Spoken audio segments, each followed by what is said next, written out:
Bueno, nuevamente gracias por la invitación, felicitaciones por la iniciativa Ciudad Futura y el Frente Social y Popular. Bueno, como dijo Daniel, y un poco reforzando eso, yo no estoy acá individualmente, estoy como coordinador de un grupo de investigación que es el Mirador de la Actualidad del Trabajo y la Economía MATE, que entre las labores que desarrollamos es asesorar a dos federaciones sindicales muy centrales desde el punto de vista del proceso de acumulación de capital en la Argentina. Una es la Federación del Complejo Oleaginoso y otra es la Asociación Bancaria, en las gestiones de Jofra y de Palazzo. Quizás sería interesante que yo diga, por ejemplo, esto, tal como decía Daniel hace un rato, del año 2004 que nosotros tenemos un mapeo permanente del comportamiento del complejo oleaginoso, porque es la patronal de la federación, y el análisis de estudio que hacemos lo hacemos en principio en función de las negociaciones paritarias, pero en forma accesoria respecto a la federación, pero principal respecto al interés del grupo de investigación. Lo que hemos hecho es hacer un monitoreo del comportamiento del conjunto de las empresas monopólicas, locales o extranjeras que operan en el sector, con lo cual no es para nosotros una sorpresa el tema de la triangulación, la ausencia de liquidación de divisas, el dibujo del comercio exterior, la estafa como criterio permanente, sí en todo caso lo notorio, en este caso particular, es el tema del vaciamiento. Y lo digo con mayúscula, vaciamiento. Cuando presentaron su situación de estrés financiero el año pasado, lo que nosotros suponíamos era que esto era imposible, y entonces nos planteamos como hipótesis intentar trabajar sobre esto, la hipótesis de vaciamiento, pero había que demostrarla. Bueno, a esta altura yo puedo decir que en función de toda la documentación fundamentalmente aportada por la empresa, es clarísimo que se trata de un proceso de vaciamiento en la Argentina. Es probable que el vaciamiento tenga una contrapartida en algunos otros rincones del planeta, que creo que es una de las tareas que conforman la agenda a trabajar. ¿Y cómo se compone este vaciamiento? Bueno, yo no voy a abonar mi intervención con números porque la verdad que es bastante aburrido.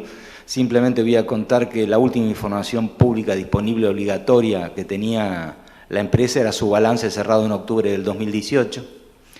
El balance cerrado en octubre del 2019 nunca fue presentado, por lo tanto tampoco se convocó a la Asamblea Anual Ordinaria antes de la finalización del mes de febrero para poder tratarlo. Sí hubo una Asamblea Anual Ordinaria en el 19 de marzo del 2020, que en su orden del día no tenía lo que tiene que tener toda Asamblea Anual Ordinaria, que es el tratamiento del balance. Un acreedor, BLD, a través de sus abogados, presentó en el expediente una queja ante el juez. La queja era por qué no estaba en el orden del día el tratamiento del balance de octubre del 2019. El juez la desechó, la asamblea se realizó, tiene validez, entre comillas, sin embargo la asamblea no trató este tema. ¿Por qué digo esto? Bueno, porque es muy importante saber el momento, definir el momento a partir del cual comienza el proceso de vaciamiento. Decía, el último balance publicado el 31 de octubre del 2018. Sin embargo, hay un balance, no publicado, pero un balance hecho al 31 de julio del 2019, es decir, transcurrido 9 meses del ejercicio, presentado a los acreedores financieros. La intervención, a partir de una información que en forma conjunta pudimos determinar, hizo la gestión ante un distrito judicial de la ciudad de Nueva York para conseguir esto del cual estábamos anoticiados. Y finalmente, la intervención pudo acceder al balance al 31 de julio del 2019, cuya copia yo también tengo. El balance fue presentado ante estos acreedores financieros en moneda extranjera, en dólares, a pesar de que la empresa concursada radicada en la Argentina. Y bueno, y de la comparación entre el balance del 31 de octubre del 2018, 31 de julio del 2019 y 9 de febrero, domingo, 9 de febrero del 2020, que es la fecha de cierre del estado de activos y pasivos que uno podría asociar con la presentación del balance que hace la propia empresa al expediente, bueno, permite analizar el porqué de la llegada a la situación, no solamente de la cesación de pagos, sino de la situación que yo puedo asegurar que en función de lo aportado por la empresa, permite aducir una virtual situación de quiebra. ¿Por qué? Bueno, porque los activos que declara la empresa, que están inflados artificialmente, son superiores a los pasivos de la empresa. El patrimonio está totalmente perdido. Para el caso que finalmente se decida la expropiación a cargo del Congreso de la Nación, la indemnización por la expropiación va a ser igual a 0, en función de la información aportada por la empresa. ¿Por qué? Bueno, porque la empresa dice que su deuda al 9 de febrero ascendía a 99.345 millones de pesos, pero al menos un tercio de la deuda lo era una moneda diferente de la de curso ilegal en la Argentina. Con lo cual, el proceso de evaluación de nuestra moneda ocurrida entre el 9 de febrero y el día de hoy, 16%, hace que ese tercio ya no sea tercio, sino que sea un poco más, y por lo tanto el patrimonio neto que se infiere a partir de la presentación de activos y pasivos por parte de la empresa da indudablemente negativo. ¿Qué hizo el juez? Nada. El juez nunca pidió la composición de los pasivos y activos en moneda local y en moneda extranjera. El juez tampoco pidió la información que la propia empresa brinda respecto de su expansión hacia territorios que no ocurren en la Argentina, sino fuera del país. Tampoco explicó ni pidió información sobre aquellas que sin pertenecer ni sin ser controladas por la compañía concursada forman parte del entramado societario que sí después apareció en algunos otros papeles. De hecho, cuando se designa la intervención a partir del decreto 522 del Poder Ejecutivo Nacional, lo primero que hace el interventor es: yo solo no puedo hacer nada. Entonces lo primero que quiero hacer es una auditoría. Entonces el interventor convoca a la Sindicatura General de la Nación para que haga una auditoría que duró la cantidad de días que hablaba Pedro, creo que la comentó con anterioridad. Bueno, las 43 páginas que conforman el resultado preliminar de la auditoría que desenvuelve o que desenvolvió a la Sindicatura General de la Nación, eso solo, ya tarde, por supuesto, pues ya avanzado todo el proceso con posterioridad a la presentación del concurso, eso solo debería haber originado por parte del juez algo que le permite y casi que lo obliga en estas circunstancias a la ley de concurso, que es desplazar a los directores de su rol. ¿Por qué? Porque estaba justificada y totalmente documentada aquello que la titular de la Inspección General de Personas Jurídicas de la provincia de Santa Fe, la doctora Estrata, puso en su informe. En su informe dice que los directores no tienen la idoneidad para poder administrar la empresa porque son los culpables de haberla llevado a esta situación. Sin embargo, el juez no hizo absolutamente nada de esto, tampoco pidió un conjunto de recursos que son usuales en materia de concurso, no quiero aburrir con esto, con lo cual uno debiera preguntarse para quién está jugando el juez, ¿no? Yo tengo mi opinión y me parece que queda más o menos claro. Voy a comentar algo de estas diferencias de balance, porque ahí me parece significativo. Entonces lo que nosotros hicimos es, bueno, tomamos los tres balances, octubre del 2018, julio del 2019, 9 de febrero del 2020, lo expresamos en dólares, los expresamos en pesos y los expresamos en toneladas de soja. En dólares a la cotización de cada momento y en toneladas de soja a cada momento. ¿Con qué cosas nos encontramos? Y con varias. Por ejemplo, al fin de cada uno de los dos primeros balances, esto es octubre del 2018 y julio del 2019, la empresa adujo que en tonelada de soja tenía un stock de bienes de cambio, esto es materias primas más productos elaborados, más productos químicos y otras cosas menores, de algo así como 2.400.000 toneladas, lo cual era razonable para el volumen de negocio que tenía en ese momento. En cambio, en julio, en lugar de 2 millones y pico, ya tiene 3.100.000 toneladas, que también era razonable por el volumen.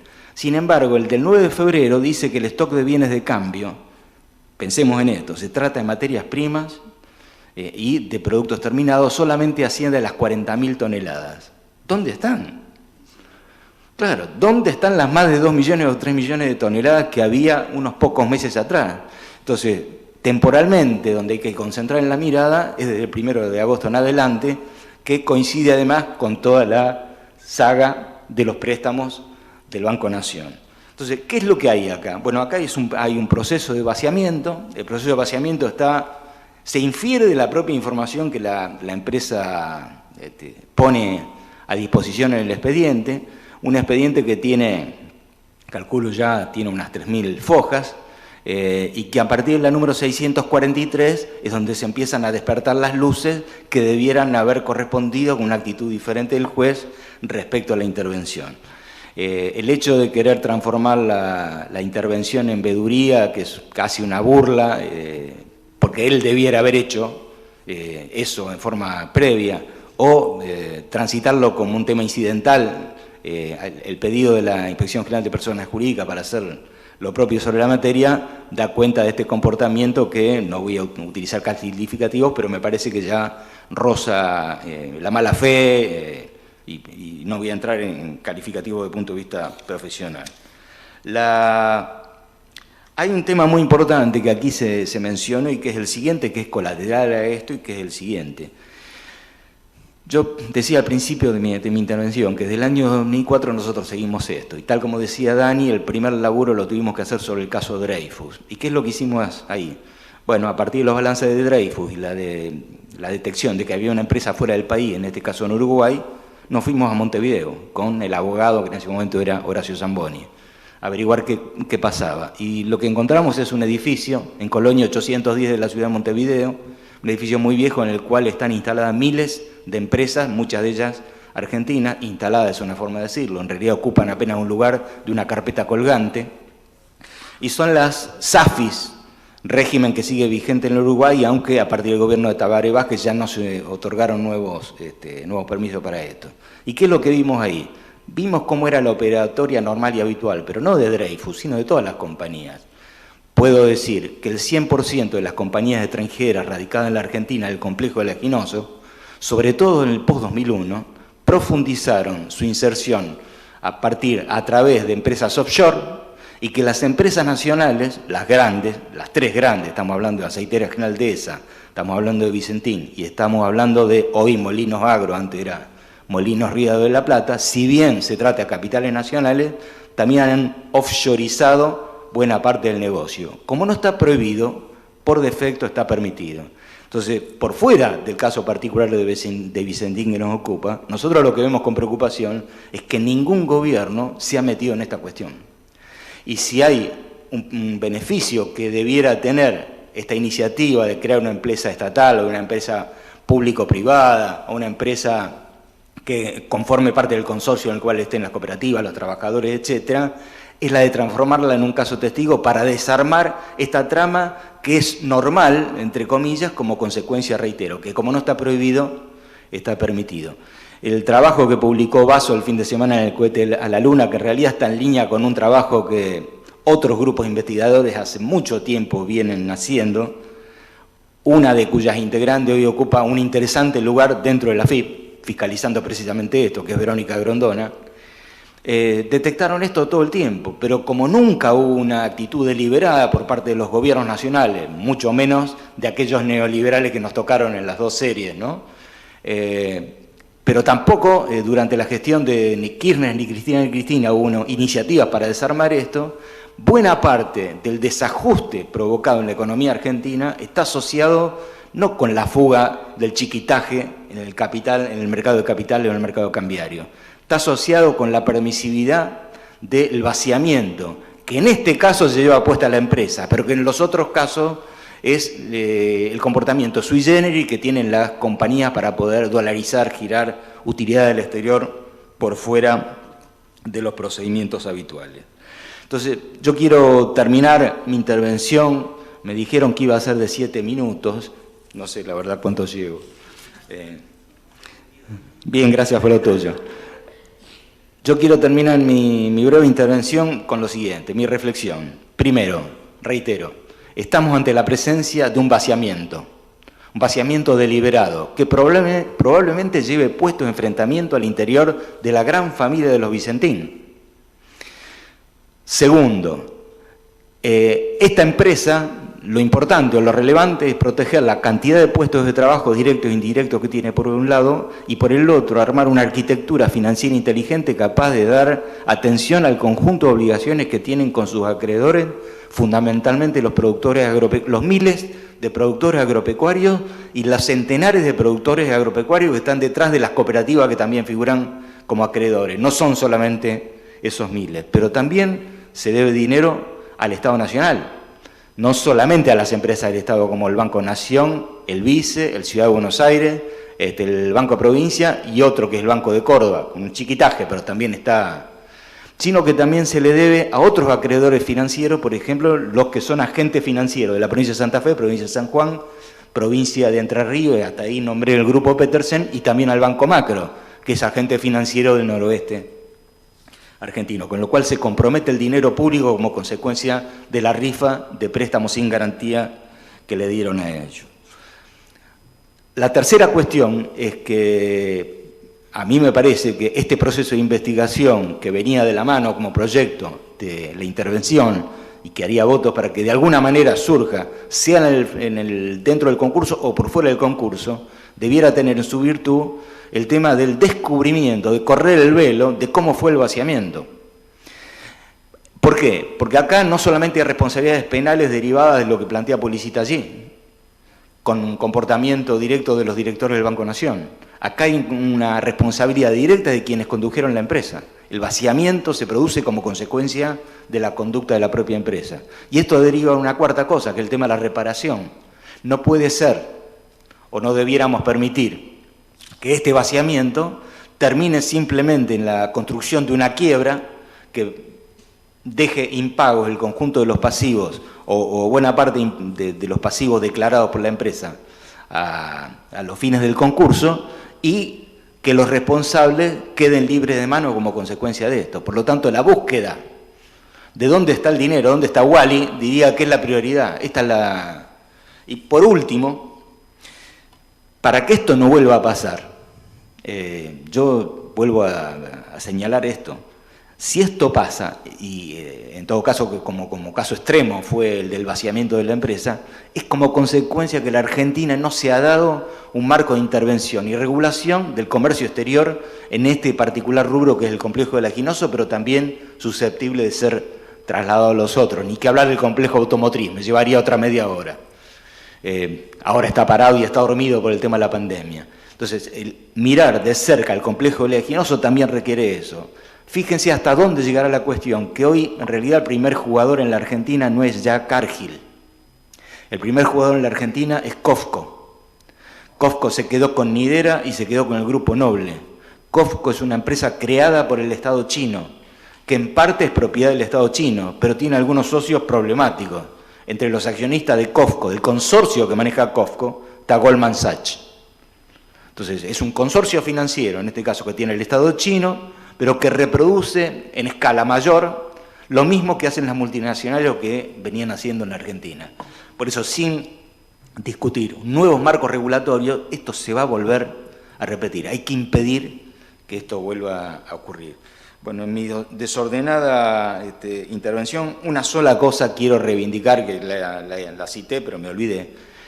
Creo que Pedro me mencionaba a Domisi. Pablo Domisi sigue viviendo en Arteaga, en su pueblo. Pablo Domisi fue secretario de Transporte en 1985 en la provincia de Santa Fe. Pablo Domisi es el creador de una joyita que nunca pudo estar, o casi nunca pudo estar, vigente, porque todo el poder se le fue contra él. Estoy hablando de la reglamentación de la ley 5.319. En realidad su autoría es sobre el decreto 252, que si lo buscan en el boletín oficial y en los archivos de la provincia de Santa Fe, no están. Le tuve que pedir a Damaris que haga un trabajo arqueológico para que lo puedan encontrar. ¿Qué es lo que contiene el decreto? Bueno, cómo administrar las cartas de porte, que hoy tenemos AFIP, hay tecnologías disponibles que antes no había en el 85, pero ¿qué es lo que permite? La trazabilidad del transporte, pero no de los granos, de todo, de los alimentos, para evitar las ventas en negro, para mirar los precios, para mirar las calidades, para mirar las condiciones sanitarias, etcétera, etcétera. Pablo Domisi está insistiendo, yo hablo seguido con él, está insistiendo en que hay que volver a reflotar la vigencia del decreto y hacerlo nacional. Gracias.